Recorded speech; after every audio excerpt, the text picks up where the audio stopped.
you were going through a breakup, obviously, but you were gonna duet this video in 2 months, and life is gonna be good. And you're gonna have gotten through this, and you're gonna be okay. I fucking hope so. To all my heartbroken besties, here is my little list of how to get over your ex. Don't go backwards. Graduate and move forward. If you're stuck on an ex because you don't feel like you can do any better, that's your fault. For even thinking that. If you had never met that person, you would have done better. Hello and welcome. Today's topic is how to get over a relationship after a breakup. Now, personally, I broke up with someone 4 months ago, and since it was me that ended the relationship, I can't say that I am not over it. I had already checked out of the relationship before I even made it official because the relationship was not adding any value into my life, and it was hard to actually tell myself the truth that this relationship is not right for you. And I sat down with myself and evaluated this relationship, and I asked myself, what is this relationship doing for you? What value are you getting out of being with this man? And for a while, I ignored that feeling, that deep down feeling that this relationship isn't for you. And I kept it going because I didn't want to lose a good thing. I don't even know how to explain that because things were not that good on my end. I didn't feel like I was being supported enough. He wasn't there for me on the most important things until it was too late. Until I had to point out, almost like I'm nagging him, like, hey, support me. And if I have to get to a point where I am begging someone to support me, the bare minimum thing that you should do, it's a wrap. I am leaving and I am not looking back. This is not how it should be. And I left. I don't have any more feelings or thoughts of us getting back together. And if that's where you want to be too, then listen to this advice on how to get over that person to get you started. Dear Spencer, you were going through a breakup, obviously, but you were gonna duet this video in 2 months, and life is gonna be good. And you're gonna have gotten through this, and you're gonna be okay. I fucking hope so. Hi, Spencer. It has been much more than 2 months, but I literally forgot this video existed, so I'm gonna duet it now. In the moment, a breakup feels like the end of the world. A breakup literally feels like you're dying. And I'm not here to invalidate my own or anyone else's feelings, but you're not dying. You're gonna be okay. In fact, you're probably gonna be even better. You're gonna be happier. If you are going through a breakup right now, if you are hurt, I need you to listen to me right now, okay? Listen. I want you to open up your notes app and I want you to make a list of future relationship non-negotiables. You ain't gotta tell me. You can make it as high standards as you want. I ain't gonna judge. Make it high standards. Every single thing that is a non-negotiable or that you really want in your future relationship, write it down. And I know somebody probably told you before, oh, your standards are too high. I don't care. I ain't judging. Make them higher. The sky is the damn limit. I'm going to tag the creator down below. Shelby, you changed my life. You changed my life with this one. Screenshot this right now. Screenshot it. This is gold, okay? Every single time that you're feeling sad, every single time you're like, oh, why did we break up? Like, oh, I miss him. Read this. I know it doesn't feel like this right now, but if there's one thing a breakup's gonna do for you, it's gonna make you level up. It's gonna make you glow up. You're gonna be literally thankful that you went through this breakup. Everything happens for a reason, okay? And if he really is the one for you, he's gonna find his way back, okay? But for right now, you need to focus on yourself. One more thing. If he really is the one, why did he make you feel like that? Yeah, the thing about the non-negotiables is so true. It's one thing having a boundary, but it's another thing enforcing those boundaries. And one thing that this past relationship taught me is how to be comfortable saying no, because your boundaries will be tested. Your boundaries will be tested, and you have to learn to affirm those boundaries. I would say I did let my non-negotiables to accommodate him, and look where that got me. And thank God I didn't give up too much. That's why I don't have any regrets or paying that dying pain that y'all are talking about. But if this is you, learn to affirm those boundaries or you will cry. To all my heartbroken besties, here is my little list of how to get over your ex. And I get a lot of comments and they're like, how do you get over an ex who cheated? How do you get over an ex who ghosted? It's all the fucking same.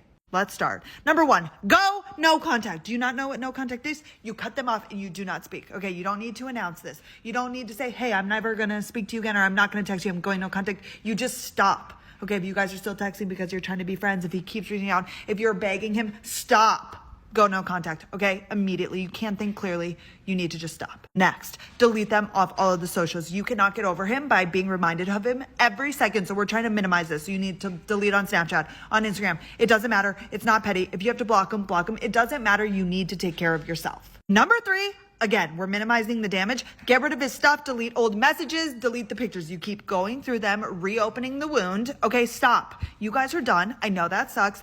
You cannot keep looking at this stuff. You need to delete or at least hide it, okay? Transfer the photos from your phone, transfer the messages, something that you can't just easily look up, okay? Because it's hurting you. Number 4, go on walks, start yoga, work out, whatever it is. I really encourage walks. They always make you feel better. Some sort of physical exercise.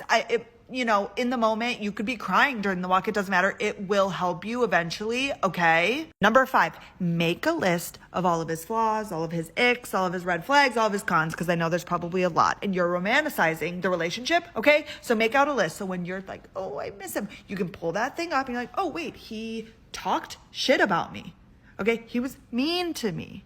He didn't brush his teeth. Okay, you get it. Number 6, keep living your normal routine as much as you can. Keep going to work. I know you're so heartbroken. You want to stay at home and keep going to the things no matter how hard it is. You need that normalcy, okay? Because if you remove yourself from that, you stay home, all you're going to do is sit there and think about him, and you can be sad, okay? But we got to keep going on with life. Number 7, journal, therapy. If you need to get a therapist to just talk through it all, do that, okay? If journaling helps you, journal. Whatever it is that's going to self-soothe. If you need to write letters to him, don't send them, but however helps you get your feelings onto paper is amazing.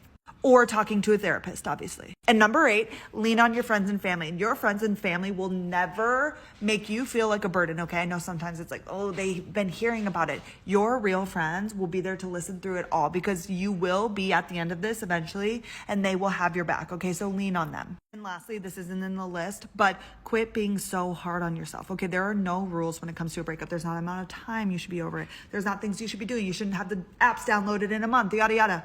Okay, go at your own pace. Just do what you need to do to heal. There are no rules. I am no contact with my ex, but mostly because he owes me money and has not made any effort to make arrangements to pay me back. But we're not going to talk about that.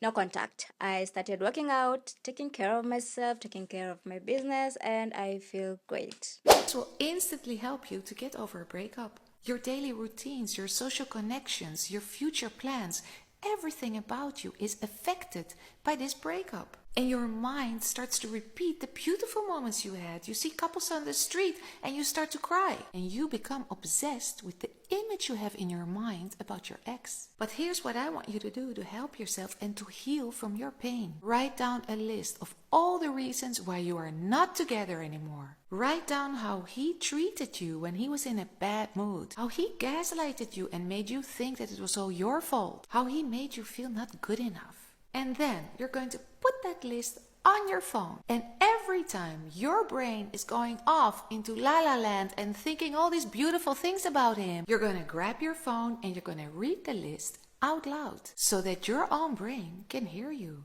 And when you do that as an exercise, you will catch yourself agreeing with your list because you will realize he wasn't that amazing after all. Otherwise, you would still be together. I don't need to write it down because I have it all here. But if this is you reminiscing about the good old days and ignoring those bad times, write them down. Write them down. This is how an immature man goes through a breakup. I'm gonna break it all down to you right now. So here's the thing, I've been in the dating game for a hot minute, seen it all, done it all, multi-year partnerships, situationships. I've done the work, done the mental health. Now I'm a personal development coach helping people gain power in love and dating. Here's the thing. The way an immature man deals with heartbreak is that, one, they don't have emotional regulation. They don't have the maturity to be able to stand and self-reflect in terms of not only saying, okay, what did she do wrong, but what did I do wrong? So immediately they play the blame game. Immediately they're finding every single person they can to feel validated in terms of why this person sucks and why I'm awesome, even if they're the ones that did all the damage. In terms of friends, in terms of family, in terms of the freaking neighbors, in terms of his coworkers, your name is being dragged. And in terms of other women. So because of that lack of regulation and the lack of discipline in himself, he's not able to sit into the healing. He's trying to find distraction. And more often than not, when it comes to men and distraction, the number one distraction is women. That is why he immediately got on Tinder. That is why he immediately started dating someone else. That is why he's immediately at the club, getting it, throwing it back and all that. He's trying to distract himself to play victim and to get away from the pain versus just facing it head on. But here's the thing about distractions. Here's the thing about the party. It will eventually end. And he will eventually have to look in the mirror and say, what do I do from here? Or he finds another woman and then distracts, never really growing, never really processing, never really being the man he's meant to become, because these heartbreaks are transformational if you let it, and he never does the work to do so. But I say all this to validate you. I say all this to help you move on. I say all this where all his actions post-breakup is a validation of the decision that was made. If you broke up with him or you didn't break up with him, no matter what, girl, you dodged a bullet. Because if he's stepping into his immature, that is someone who wasn't able to even give you the love that you deserve anyway. But it's up to you to be able to set the boundaries for yourself, to let him do his thing and let you do yours and get your healing on today. This can be the most transformational moment of your life, but it requires the hard boundaries to make that future version of yourself proud of you. And if you need help and support through your healing, my 8-week coaching boot camp with healing is about to launch. Link in the bio, only a few spots left. Okay, but what if he broke up with you? What if you're the dumpy and you have no idea what you did? Or maybe you do, but he's the one that left. How do you get over that? Well, let's finish with advice from a wise woman. A lot of the time, ladies leave a man, and then a week or two later, or a year later, or a month later, or when they start dating someone else, when the man starts dating someone else, the woman wants them back. So, or they're never over the ex. And I'm trying to figure out why women cannot move forward and why they can't get over an ex, or why they keep wanting this person that doesn't want them. So here's what I came up with. The best way to get over an ex is to really understand, first and foremost, why you broke up with him or why he broke up with you. Write it down on a piece of paper, why you guys broke up. Then think about the exact moment that made you angry enough to either break up with the person, or think about the exact moment that that person broke up with you and what made them angry. Then think about this. Could you relive that feeling again and again with the same person? Are you willing to forgive? Are you willing to relive this feeling over and over? If he cheated on you, are you willing to get back in the relationship and let him cheat on you again? Are you willing to feel that once again? If the answer is no, write down no. I am not willing to go through this or feel this again. When you write down your answer, that answer right there should tell you that wanting this ex back is a bad idea. Okay? Then ask yourself, do I want him back because he moved on and found someone better than me? Or do I want him back because I think I can make it work now? And write down that answer. Okay? If he found someone better than you, that's your ego. That is your ego saying, well, that's not fair. Now I want it back. That's just your ego. Okay? So after you answer that question, would you take him back after he's been with another woman who he still has contact with, who he could sneak off with at any second and go cheat with her again? Are you willing to put up with that? If the answer is no, write that down. Okay? The next question you need to write down. If you did something wrong, will he forgive me, or will I have to live with this for the rest of my life? Will he ever trust me again? If the answer is no, are you willing to live and be punished with this person for probably ever? Are you willing to be punished every day because you made a mistake? If the answer is no, write that down. Then ask yourself this last question. If this person or I repeat the same mistake that created the breakup, do I want him back after that? If the answer is no, then the truth is you really don't want this person back. What you want is this person to miss you and to feel the pain that you felt. I'm just being lonely. That's all. Shoot, I need to go out and do much better. I have nothing more to add. I hope you found this video helpful. Write them down and evaluate. Think deep about it and don't lie to yourself. Don't lie to yourself. Like and subscribe, and I will see you next time. Bye.